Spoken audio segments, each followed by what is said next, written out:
wala na lahat, yung mga deposito na withdraw na. Tapos hanggang ngayon, wala tayong naririnig na kaso, wala tayong naririnig na nananagot. Talagang moro-moro ang nangyari sa ating bansa. Nagkaroon po ng launching ang inyo pong pangkat at maaari po bang may paliwanag? Ano po ba itong Rage Coalition? At sinabi kasi doon sa event na isusulong daw ng koalisyon ang pagpapanagot dito sa mga issue ng katiwalian, lalo na yung involved sa flood control.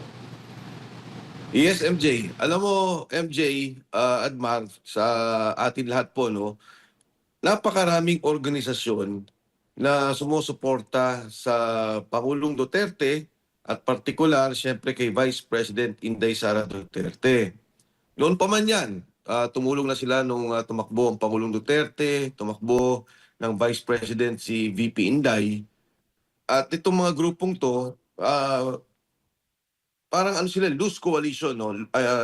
Ang ibig sabihin, may kanya-kanyang pagkilos, may kanya-kanyang galaw, maging nito mga dumaang panahon. Minabuti namin, kami ni Speaker Bebot Alvarez, na makipag-usap kay Mayor Baste Duterte at paniwalag na kinakailangan na magkaroon na ng organisadong pagkilos.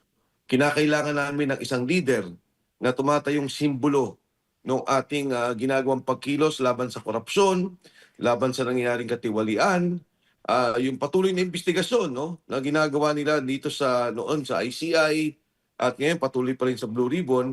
At maging itong hinihingi natin na kasuhan talaga yung dapat kasuhan. Ngayon, merong ginagawa na namang impeachment kay VP Inday Sara.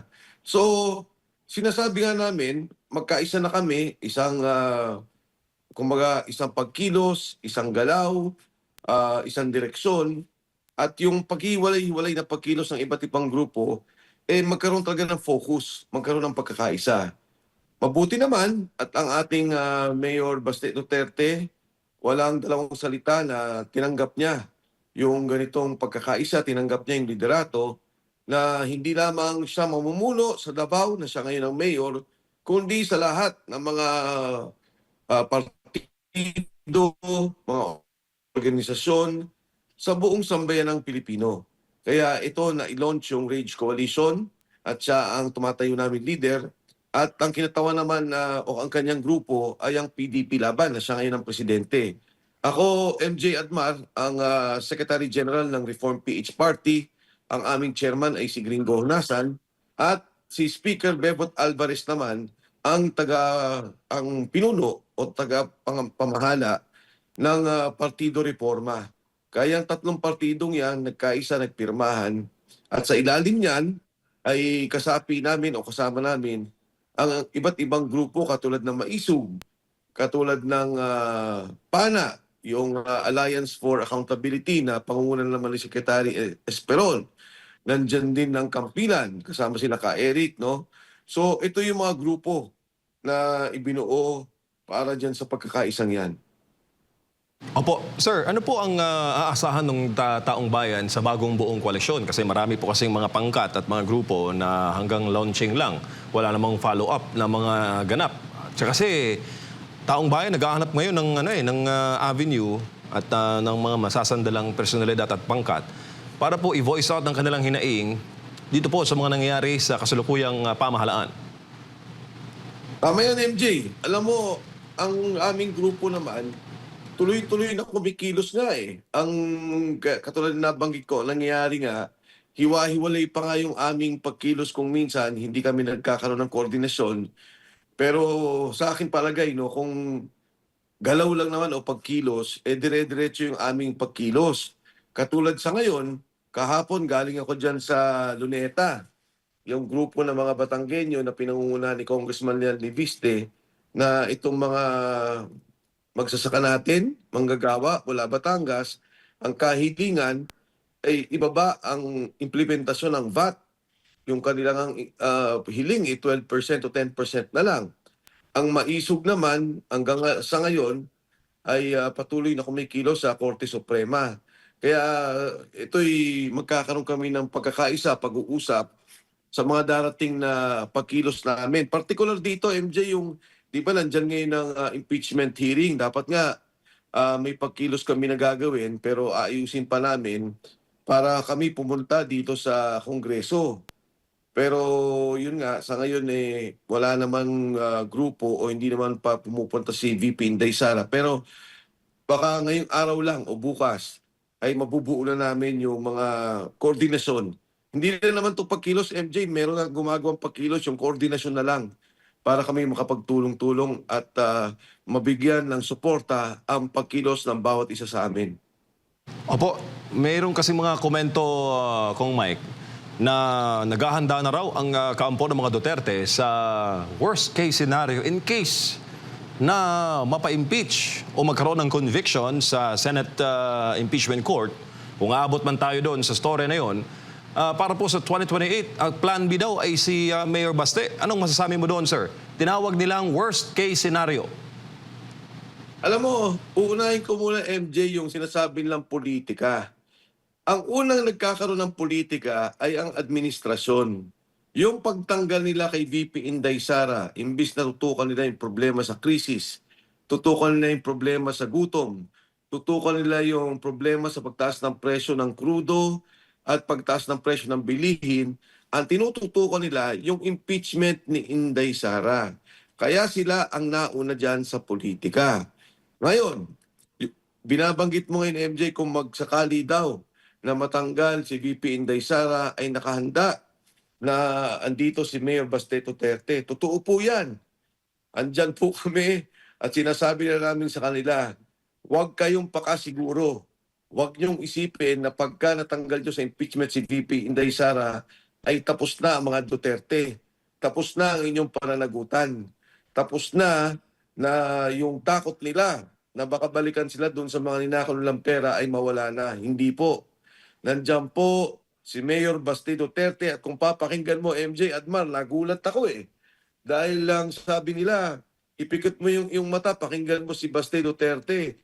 Kako, tinitingnan ko si Baste Duterte, pati yung mga mannerism, yung kanyang pananalita, yung mga kanyang kilos, talagang para ko nakikita yung bata si Pangulong Rodrigo Duterte. Kaya totoo po yan. Hindi po tapos ang laban, hindi po kami sumusuko. Ang amin ho yung paninindigan, yung amin yung prinsipyo. Ang sabi ninyo may makukulong, ang sabi niyo may mababalik na pera. Nangyari nga, MJ lahat ng mga frozen accounts doon sa AMLA, doon sa hinawakan nila mga pondo. Ngayon wala na. Nakakawala na lahat, yung mga deposito na we-withdraw na. Tapos hanggang ngayon, wala tayong naririnig na kaso, wala tayong naririnig na nananagot. Talagang moro-moro ang nangyari sa ating bansa. At ito yung aming paninindigan at prinsipyo. Itigil ang korupsyon, itigil ang kurakot, panagutin yung mga kumuha ng pera. At higit sa lahat, itong ating krisis sa ngayon, sagutin natin kung ano yung problema. Sagutin natin kung paano matutulungan ang bawat pamilyang Pilipino. Opo, Kung Mike, paano naman po ang partisipasyon ng mga overseas Filipino worker? Kung sila po isasali sa RAISE Coalition, paano naman po ang ordinaryong Pilipino? Paano po sila makapag-participate sa inyo pong mga tahak? Yes, MJ. Alam mo, itong aming grupo naman, talagang loose coalition. Andyan po yung mga partido, yan po yung pangunahing nagkaroon ng pirmahan, pero nandyan po ang mga individual at mga organisasyon. Magugulat ka, MJ, no? Ang grupo na organisado para kay Pangulong Duterte at kay Inday Sara Duterte ay umaabot ng halos 750 organizations. In fact, yung mga nakapirma dyan, umagit kumulang mga 600 yung pumirma dito sa RAISE Coalition. Kaya nga nung nagkakaroon ng pagkilala ng bawat grupo, sinabihan ko na yung mga tao, sabihin nyo doon sa MC, hindi kaya na kilalanin ng lahat, una, dahil napakarami. Pangalawa, siyempre pagka ganun lang kadami at malit lang yung aming lugar, kasi ang nirequire namin, 2 o 3 lang bawat organisasyon. Kaya yan po yung kalaki ang grupo na sumusuporta sa mga Duterte noon pa man. At nakakagulat hanggang ngayon ang init ng kanilang pagsuporta at ang kanilang panawagan na maibalik ang serbisyong Duterte sa ating bansa. Bago lang po si Partner Admar, Kong Mike, sinabi po kasi doon sa speech ni Mayor Baste at nanawagan po siya na i-contact siya kung di man raw siya ma-contact ng mga incumbent congressman, kontakin daw po kayo o kontakin po si former Speaker Bebot Alvarez. Kung gusto daw nilang lumipat, tumawid na po, no? Ang word na ginamit ay kung gusto mag-defect. Meaning po ba may mga feelers, may mga nagpapaabot po ng signal mula po sa kabilang political samahan na tatawid Marami. sa inyo? Marami, MJ. Marami nakipag-usap. Maraming gusto malaman kung paano siguro makapag-ayos. Dahil siguro ayaw na rin nila yung nakikita nila. Hindi nila rin nagugustuhan, no? Itong nangyayaring impeachment. Sa katunayan, marami ang ayaw na pag-usapan itong impeachment pero napipilitan din dahil siguro may pagtulak ang taas, ang administrasyon para dito nga sa sinasabing pagtatanggal kay VP Inday Sara. At syempre, umahanap din sila ng papayungan. Kung sila ba'y tanggap, kung sila ba'y pagbibigyan, kung ano ba yung magiging usapan o magiging tulungan dito sa administrasyon kay Vice President Inday Sara sa darating na panahon. Kaya sinabi na nga ni Mayor Basti Duterte, andyan si Mike, andyan si Speaker Bebot, kayo na mag-usap. Ako naman sabi niya, di ba malinaw yung sinabi niya eh. Ako naman sabi niya, naintindihan ko yung politika, naintindihan ko yung pagtutulak o yung pressure na ginagawa sa inyo, maging yung mainstream media, binanggit niya to. And kung sakasakaling makakapagsama tayo, walang problema sa akin. So maganda to, MJ, no? Nakikita mo naman na bukas si Mayor Baste Duterte na talaga namang pag-usapan at pwedeng magtulungan at naintindihan niya naman yung mga nakaraang politika.